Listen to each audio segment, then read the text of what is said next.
I think that the greatest thing that could ever happen to modern superhero filmmaking is the movie Madam Web.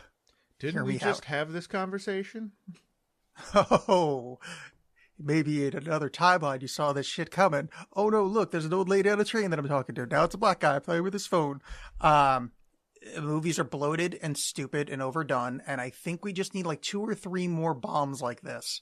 And then maybe a fire will be lit, or it'll just go away. But either way, it'll be good. I'm kind of with you. I'm very much in the camp of make superhero movies dumb again. Yeah. Like make them like Spawn. Just calm down with all this nonsense. And I think based on the trilogy of films that is the weird sort of extended Spider-Verse that Sony is doing, they feel the same way. Trilogy of films. So What's the you have third? Venom. You have I forgot about Morbius. Venom. Okay. Yeah. I forgot Venom was in this whole fucking thing. Yeah. Morbius was just horribly boring. Venom is dumb, but like Tom Hardy is just doing weird stuff in it. And so that sort of was an appeal of some kind. This is boring and has a lead that does not want to be there at all.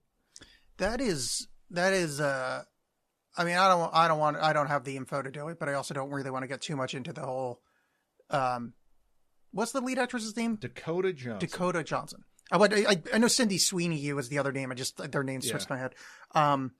That she was hilarious on all the press for this, where she was basically saying this movie sucks. Mm-hmm. And at one point basically admitted that she thought it was a Marvel movie. Yeah. He didn't realize it was, which is terrific. But, weirdly, I don't think it's that bad of a movie. It reminds me of what superhero movies were like in like the 80s or the 90s, like before it got big. Yeah. It's not good at all. Like, let me be very clear. It's a pile of crap, but it's not nearly as bad as people like made it out to be. It's just like it's an incompetently made superhero movie. It's just, those don't happen that often anymore. I think we've gotten drunk on good ones. I think the problem is it's incompetently made, but also with the sheen and veneer of a big studio budget picture. Yes. In the sense that like there's a lot of green screen stuff, there's a lot of all this, so it doesn't. If it was dumb and like tactile, it might feel better. But just there's there's so many scenes that like the editing in this movie is so bad. Yes. Just like characters, are they even on the same set on the same day? The dialogue is atrocious. I mean, so the dialogue's really very bad. So I gave you the remit of when you were watching this to pay attention to the ADR, especially on our villain. Yeah. Where's my spider? There is so much ADR. Which, by the way, let's stop here. What do you think ADR stands for? Additional dialogue recording. Yeah. Apparently it's automated. Huh. Or at least that's what I've heard 2 different people say now. And I'm like, is it, because I know it is additional. And I'm wondering now that like digital shit has happened, have they, like, you know, like you don't call them extras anymore. They're, sacks of shit. I forget, what do you call extras these days? Call extras? Yeah, the extras is you can't call them extras anymore. They're called, like background actors. Yeah, background actors. I wonder if ADR like changed its definition, because I do it as additional dialogue recording, but apparently it's automated dialogue replacement or something like that. Weird.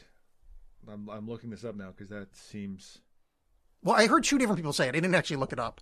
Yeah, no, but like I'm seeing there that automated dialogue replacement. Because I mean it wasn't always automated, so that's. Yeah, it's just weird because anyway, because that was brought up in a lot of the reviews of this, is how bad his stuff is. And it's so obvious that they rewrote this movie after they filmed it, especially with his stuff, where like there's so much dialogue where he's looking away from camera and you hear what is obviously on a different mic in a different room and acting differently by that man's performance. It is baffling. Well, it's also like, is it the same guy's voice? I think it's the same guy's voice.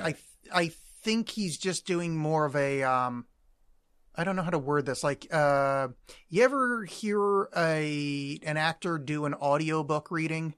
Mm-hmm.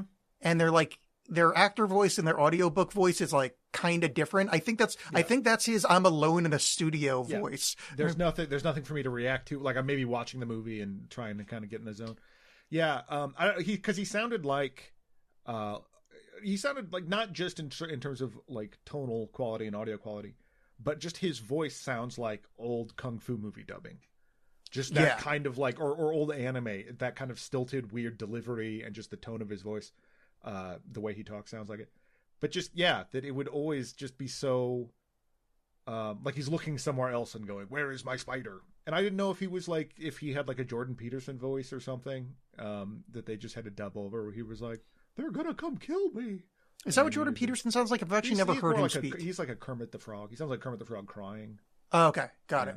You buckos. Yeah. I mean, it sounds like someone's going to get a boner here. So that was really terrible. And then there's just several. It's not just him that's that, but he's the main one. The cinematography is like, it looks like any scene in Battlestar Galactica, like when there would be space battles. There was always the like pan, like kind of camera would go sort of float left and right and then zoom. Yes. And like there's so much of that. It just feels like they just dropped in a plug-in that was like, and then this happens here and then this happens here. Like there's no artistry put into it. I would like to say that the visual effects are actually pretty good at times. Like when they show the web the first time, it actually kind of looks fine. neat. It's fine. I mean, it's not a difficult thing to pull off, but like I was like, oh, maybe this movie's not going to be that. Like I just saw this wonderful quote here. This is Dakota Johnson.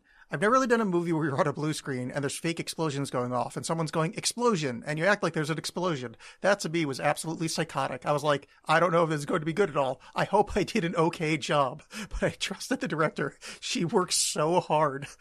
Mm-hmm. That's rough. There's a lot of stuff to read between those lines. Yeah. And I mean, like, I'm largely unfamiliar with Dakota Johnson's work outside of Suspiria, The Ring of Suspiria, which she's totally fine in. I like that movie a lot, but I couldn't help but think of Mike Nelson's movie Mega Cheese. Mike Nelson from Mystery Science Theater 3000 wrote like that movie review book, and he had a whole thing in there about, I think it was like one of the Batmans, maybe it was like Batman Returns or something, or Forever, I guess, where he was talking about like Val Kilmer having a reputation for being difficult on set. And it's like, you don't get to be difficult. You were in Top Gun. Like, what do you mean you're like above this? And that's kind of feel like that with Dakota Johnson. Like, you were in a movie called Cha Cha Real Smooth. Let's just calm down a little bit. So the only thing I know her from is I tried to watch the first 50 Shades of Grey movie. And it is... Oh, that's right. She's in that. It is real bad. I mean, those books are dog shit, but like somehow the movies are worse, which is... I don't even know how that can possibly happen. Mm-hmm.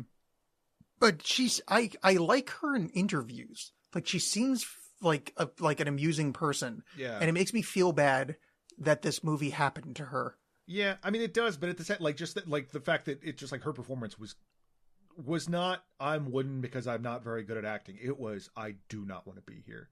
You could just feel the disdain for what she was doing.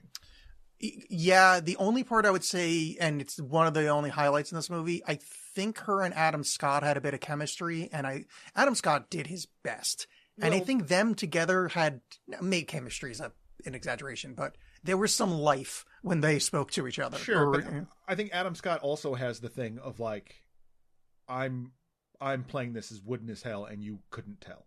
Because it's the way Adam Scott, his persona and how he delivers lines or whatever, it's very sort of dry. So even if he's just like not giving a shit, it still works. Yeah. He can still pull that off. Since we're talking about Adam Scott, I guess we should... Really? He's Uncle Ben? Yeah. That's... That and when they did when you have great responsibility, sometimes you have to have great power. Like they did like a play on that. It's like this... What is Sony... I mean, I guess that's the cover. Like, what is Sony trying to do? Because they don't... I mean, they have the rights to Spider-Man, but they can't use him in these movies. Or they can't use Tom Holland, at least. And they don't want to cast a different one where it's just like, what are you doing? Why are you making a Madam Web thing? Yeah. Which is, I mean, I think so often with superheroes, like, you take the superhero out of it, a lot of their villains suck. Like, A lot of Batman's villains are very stupid, but they're kind of fun in comparison to dark brooding Batman. I mean, like the Flash's villains are ridiculously stupid, and like Spider-Man's got some really dumbass villains, and so if you just are like, I don't care that much about them individually, so this is not that interesting to me, and particularly because like you get this flash of them, you know, being the three girls having these spider powers. I don't care. Like all this stuff, it felt like should have been done in the first half hour of the movie, and like the last hour is them kicking ass, or you know what I mean? Like it just was build up for a movie that's going to happen next, and that's not fun. Well, that's the baffling part. I mean, there's a lot of baffling parts, but the fact that this is the origin story of three different spider people that I don't know anything about, I don't know who they are, I don't know what their powers are. That Cindy Sweeney is one of the most miscast things I've ever seen, of her being like, I don't know, is she supposed to be like a mousy dork? Yeah. And she's like the world's biggest smoke show. I mean, literally there's full memes about her tits. Like, yeah, which I'm not gonna lie, I don't get. I don't see what everyone else is seeing. Well, yeah, because generally she's totally fine. Don't get it. Yeah, she's got like big mommy milkers, right? Yeah, What are you not getting about that? Like, I don't like a blonde, attractive woman with big boobs. They're everywhere online. There's more than one on the internet. Yeah. Wait, like, hold on a second. I just don't see what this Helen of Troy launching big 1,000 culture war titties, blonde. Who cares? I mean, she could be fine. Wait, I've John, not seen her in anything else. Do we need to cancel the podcast? Yeah, sorry. I'm not going to do the show with you or anybody else anymore. Sorry. That's great. Finally. Apparently, I can type in some things into the bar here. I had no idea. You used to be able to just type in boobs in a calculator to get some laughs, but now, wow, it's a keyword. Wow, Alf's getting fucked by a My Little Pony. Mm-hmm. That was quick. But yeah, just the all three of those girls are frankly awful.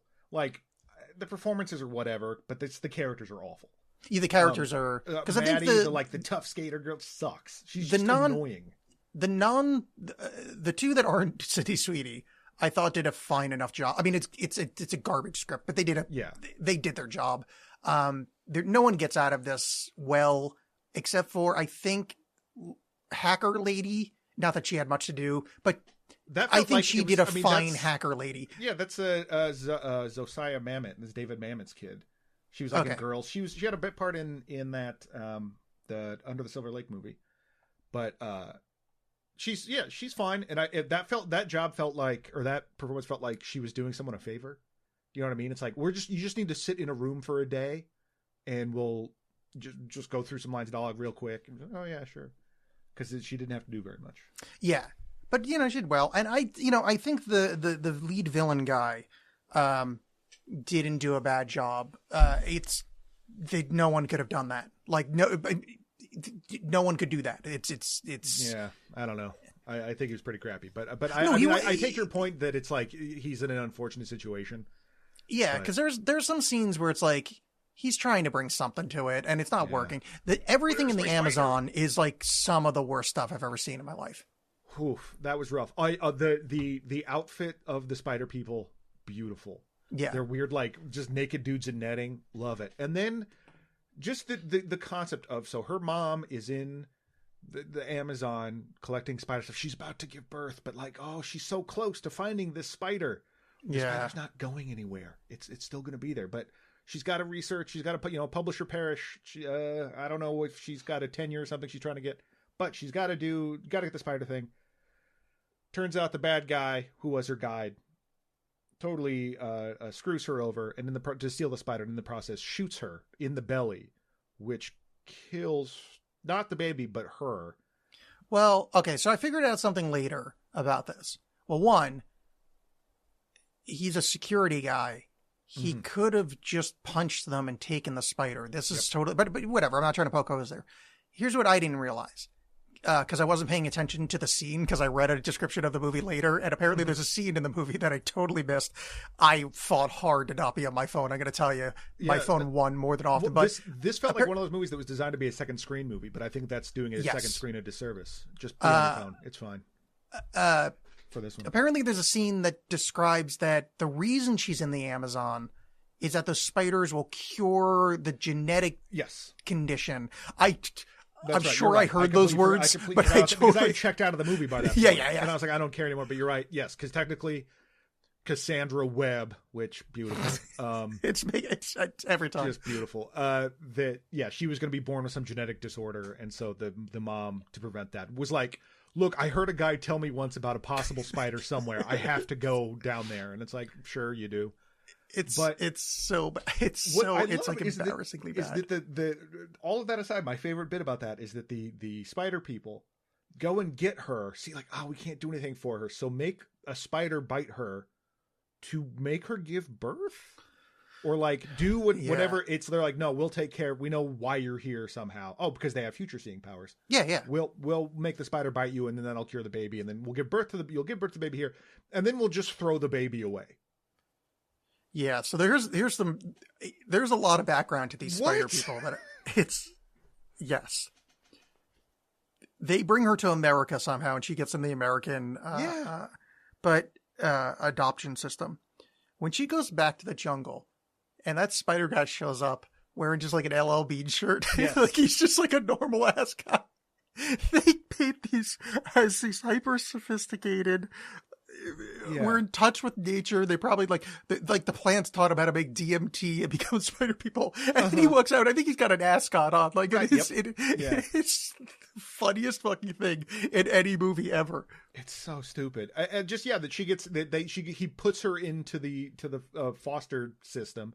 And it's like, I don't know this, because I don't think that there's the whole point of this movie is like, well, you're seeing this future, but you're also can shift it. You know what I mean? You're just like, well, this is the outcome. I better do something about that.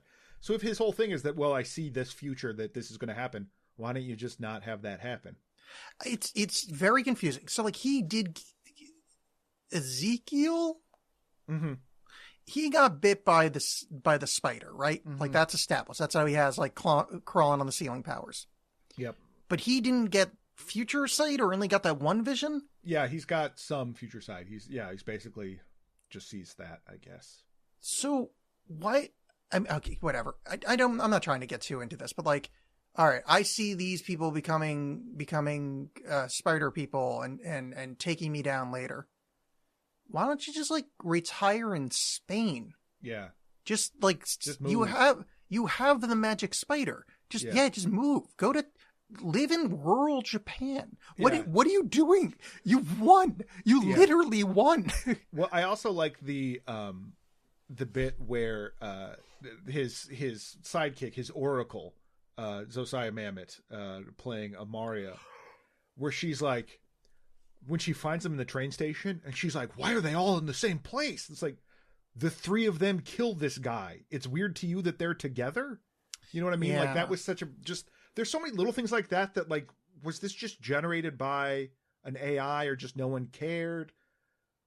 It's really frustrating that there's, and not to bring out this tired old trope, but there's thousands of hardworking people out there trying to get scripts made of different quality, but this is what you made? This is you paid someone to do this. That was another great Dakota Johnson quote, that she described this movie as, if an AI wrote a movie to be your boyfriend's favorite movie. Good line. Oh man. Yeah. I mean, incorrect, but a good line. Yeah. I just realized in here too, so I'm looking at the quotes, because this movie just, I've never had a movie stick in my brain less. Mm-hmm. Like the second it was off the screen, it was gone. But apparently Cassandra Webb at some point says it's Madam Webbing time. I missed that. Yeah. But I did catch the I hope those spiders were worth it. I did like that one. And when she's reading the dictionary going peptides, or the that was so bad. Apparently Cassandra Webb, here's another quote from her, let's try that again. You know, because she can do the... Which, like, that, and that, as I sort of mentioned before, the weird pacing of this movie is that, like, there's so many scenes in that first, because this is almost 2 hours. There's so many scenes in that first hour of her, like, experiencing something and going, wait, what? And then get it, and the same thing happens again. And it's like, I needed, like, 3 of those immediately, and then she would have figured, then she can figure it out, but it's just constant. Also, I love how, like, no stakes everything is. Like, she, like, drowns and dies, and then she's fine later. It's and also the fucking Chekhov CPR is so bad where they were like teaching them. It's like, oh, I wonder what's going to happen later. Sorry. Yeah. This movie's amazing. Here's another quote for Cassandra Webb. What am I? Some kind of Madam Web or something? Beautiful. No, this is from IMDb, so I'm assuming these are actually in the movie, but like I've no idea. Yeah. Yeah, I mean, you're right. I think that's the other issue too, is that so much stuff feels low stakes because you're like, yeah, you can see the future. You have the cheat sheet for this test. It's just not that interesting. Yeah. Here's a question for you. Pop quiz, hot shot. Mm-hmm. So the end of the movie, she's like a blind lady, but can see better than ever, and they're like hanging out, eating Chinese food, and Madam Web's there. What happened to her eyes? During like the explosions and stuff, she got blinded. I think like a fire hit her in the eye. I have no memory of that. Like I know I watched that scene, well, but it ended, and then my brain, it was like object permanence. Like I went back into like babytum. What I really enjoyed was speaking of the ending of the movie, that she sees at the very beginning when she goes into the web, she sees a giant red S. Yes, and then it turns out, oh, that's from the Pepsi sign. Yeah. And then the guy dies after getting crushed by the P. Yeah. Okay. What? Yeah. Like, God. Just, again, little things like that. They just pile up where you're like, what? Why didn't you think about this at all? I mean, I assume Spider S? No, it's the S from Pepsi. No, I know, but like maybe that's because they're spiders? I don't know. I mean, sure. Let's go with yes. What I kept thinking of was... I don't remember what the actual neon sign is, but remember the Kurgan fight in the original Highlander? Uh-huh. That whole setup just reminded me of that. Oh, absolutely. And I just kept focusing on that because, and this is a rare time I get to use this sentence, the Highlander's a better movie than this. Oh, absolutely, yeah. And there's very few chances for me to say those words in a row. I think one thing that could have saved this movie immensely, or at least made it more interesting, is when Anya, because they're talking about when she sort of saves all these 3 kids and they're like rolling together, and she realizes that none of them really have families, which real quick aside, love that moment in the first bit when they're at the hospital and Sydney Sweeney's there with her step family and her dad and the kid. They're like, your mom's okay, you want to go see her? And the dad like turns to her and like, oh, are you all immediate family? And she's like, well, I'm the stepdaughter. And the dad's like, yeah, can you just wait outside? What? Yeah. Like, you're supposed to accept that that's not the most psychotic thing that you could see right now. It's baffling. Yeah, like that's just a thing that happens, you know? Yeah. And they're all kind of orphaned, which is really organic and definitely leads me to believe that what I loved is that Anya can't go back. Her dad was deported, and so like she technically isn't really a citizen, and so she needs to wait till she's 18, and then if found out that Madam Web is like, fuck you, America first, and then just reports her that she's just this racist piece of shit. Though, that would have been amazing. Be fair, we have no evidence that Madam Web is an American citizen because she was raised by Peruvian spider babies. Yeah, just real grim stuff. I did like the on Amazon, Amazon's description dunking on this movie.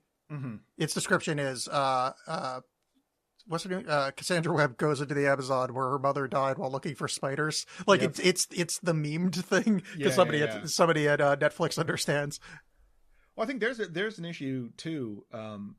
Again, going back to the villain is probably the last one. It's the same guy over and over again, and it gets kind of old. It's not like it's always Ezekiel doing something, like trying to get him, and then they escape.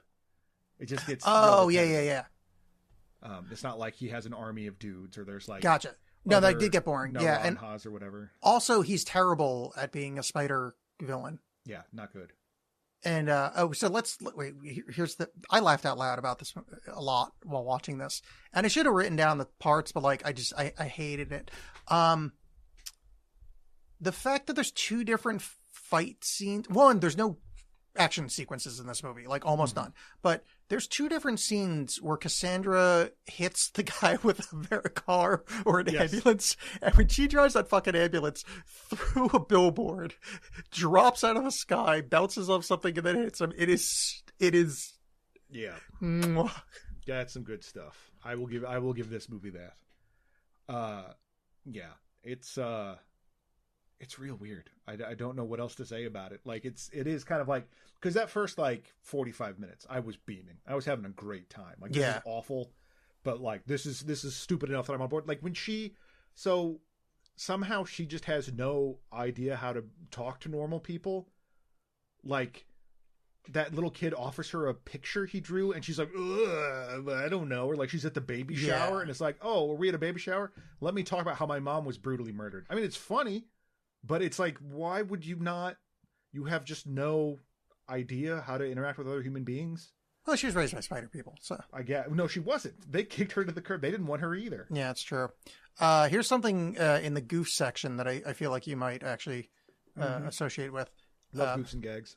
Near the end, in the water, the neon letters are still lit after falling off the sign. Mm-hmm.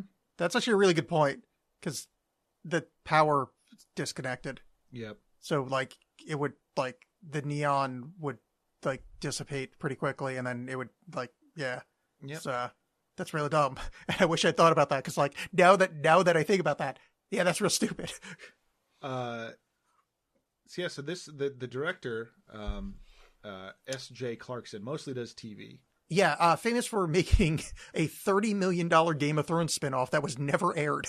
I just noticed that. Yeah. And, I mean, there's a lot of reasons that can happen, but...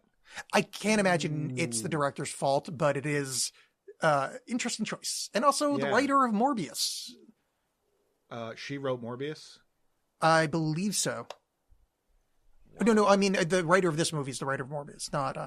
That should... Okay, I mean, that also explains it, because that person just should not... That person isn't real, I'm convinced. I'm pretty sure I read that. Sorry, I should... No, let's see. Matt Sazama is known for Morbius, Gods of Egypt, and Madam Web. This kind of stuff, like, it's baffling to me, and it's, I mean, obviously Hollywood and like a lot of other industries is... a lot of it's who you know and that kind of thing. But like, why did they already have this script when Morbius came out? Like, what happened there? Yeah. And then, so this was near the writer strike, and I bet you this was a script that was already written, and they had the slot that the second the strike ended that they could just start filming. Right. Well, no, because it apparently it ended on the. Oh no, I'm sorry. The Iron Claw ended on the premiere was on the day the writer strike ended. But this also just makes me think of Pet Sematary Bloodlines, which another thing where it's like this was someone's like first time out. They had like written some other stuff or whatever, but they had like all these things, and the script for that movie is terrible. And I don't mean like, oh, it's not very good. Like, it is some of this same kind of shit where you're like, you didn't think this through at all. Yeah. But they're still working, so screw those people. The writer of this actually did Lost in Space, the remake, which I actually liked. I have never seen it. It's not the movie, the TV show. Oh, the one with Parker Posey? I think she was like the Dr. Smith character. Yes, that was Parker Posey. Yeah, never saw it. It's not like, I have more open time than you. It's fine. Like it was just like, oh, this is perfectly serviceable sci-fi. There's some interesting stuff in it. But I mean, it's exponentially better than this and Morbius. He also wrote Power Rangers, The Last Witch Hunter, and Dracula Untold. So yeah, he definitely is either related to someone or someone was inside of him. Oh. Bring back Kevin Spacey. Oh, did you see that? I saw that Sharon Stone and Liam Neeson. And Stephen Fry. Stephen Fry? My boy. Oh, Stephen Because apparently it's an English trial that Kevin Spacey got acquitted or got thrown out or something. It's the thing is, I was talking to a friend of mine about this, is it's not just... Because he was like, well, and people were backing up Roman Polanski. I'm like, okay, there's so many different things going on here. First of all, like with the Roman Polanski thing, that... And in no way am I forgiving what Roman Polanski did, but like, it sounds like forgiving. I think people there like cared a little bit less about sex with young people, like because you could not you weren't on the internet, people weren't constantly talking about it, they got distracted by something else. But also like, Kevin Spacey did that and then like went to trial and all his, like, there were several questionable deaths that happened. Yes, there's 4 people associated with it. Yeah, weird fucking videos, possibly. If you want to get really conspiracy theory about it, possibly in like threatening the crown, like real weird shit. And it's just like you stepped in it too hard. It's one of those things where like it not necessarily that the allegations were not bad, but like his response made it way worse. Yeah. The other thing about Polanski too is that he fucked that 13-year-old in the butt, which I was raised Mormon. I know that doesn't count. So it all just evens out, comes out in the wash. No, I mean, fuck the both of them, but like Kevin Spacey does not need to be coming back. Absolutely not. I mean, Polanski also shouldn't come back, but like he didn't murder a bunch of people. Right. Yeah. Like on the list of like abhorrent things. Like, obviously. Yeah. That's real fucking sketchy. Yeah, like obviously monster, but like not like you've got more bodies than the fucking Clintons behind you. Mm-hmm. Do we have anything else to say about this garbage fucking fire of a movie? It's terrible, but like I want more of it. You know what I mean? Well, not of Madam Web. Like I just want more of these. Like it's just it's the slop that you want of America. So that's what I was saying about it being not that bad. Like obviously it's bad, but it's like. It just reminds me of old superhero where it's just like, it's just a shitty superhero movie. Like if it was slightly, if it had a punchier pace, it would be like, oh, this is a fun movie. Like not like I'm ever going to watch it again, but like, just like, whatever. Yeah. It happened. Yeah. Like there's, and not to just keep bringing up horror movie stuff, but like I recently watched Maniac Cop 2 and that movie is a ton of fun and there's huge swaths of it that don't make any sense, but it doesn't matter. Yeah. This was just not fun. So you're thinking about that stuff. And yeah, it doesn't help that no one wants to be in this. And just like, it just, everything seems, and I don't know, that's just my, being an older person or something, but just so much of the stuff seems so contrived. Like when the girls run away to go to the diner and they're trying to get the cute girl, the mousy girl. Oh, those boys think she's cute. I have to dance on the table and everyone's just fine with them dancing it on table. Yeah. The diners love that shit. Like it's that. Yeah. It wasn't even like fun or like it just seemed awkward and strange that that's happening. I forgot about that. That scene like actively annoyed me. Yeah. No one has. I mean, look, sorry. No. Apart from Adam Scott, I said Adam Smith, and like the Dakota Johnson scenes a little bit. No one has any chemistry with each other. No one. No. This interplay between them is supposed to be like, oh, look at this snappy dialogue, and none of it works. No. And it's not even like the performances aren't great, but like the dialogue is just not there. It's just trash. On the Spider-Man of it all. So Adam Scott is Uncle Ben. Where's Aunt May? He'll get with her later because that's not the. You don't see her because he just mentions that he's found the one. He's in love this time. Oh, I missed that part.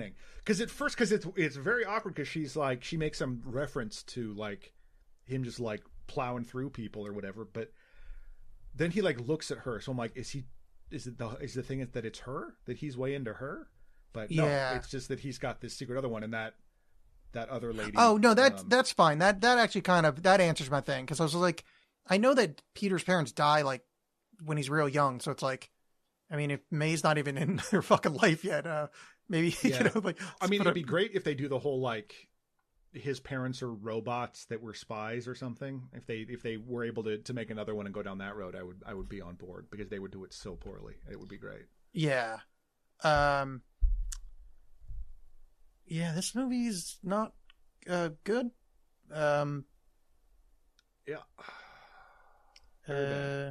One last thing before we finish up. The end sequence when they're on the roof doing the Highlander fight. Mm-hmm. Why didn't she see the helicopter going down? I don't know. Okay. I don't okay. care. Because you know like the whole thing about her seeing the future. Yeah. And then like that didn't happen, and like they may have explained it. Obviously, there's a lot of parts of this movie that just did not stick in my brain. Yeah. I mean, imagine just that you're getting paid obscene amounts of money. So, that this answers my question about like why this happens. But like, imagine like having that albatross around your neck and you have to go do a bunch of talk show circuits and be like, this was so much fun and amazing experience. Like, I know that's part of the job, but like, that sucks so bad. I mean, I think she did a pretty good job of like making it obvious that. Oh, with Dakota Johnson, I mean, I'm seeing on the IMDb just like videos with other people having to do that. And I was thinking about the dude, Alden Ehrenreich from, I saw a clip of him talking about Oppenheimer, and he was like, it's so nice when I can say this stuff and I actually mean it. That's funny. Adam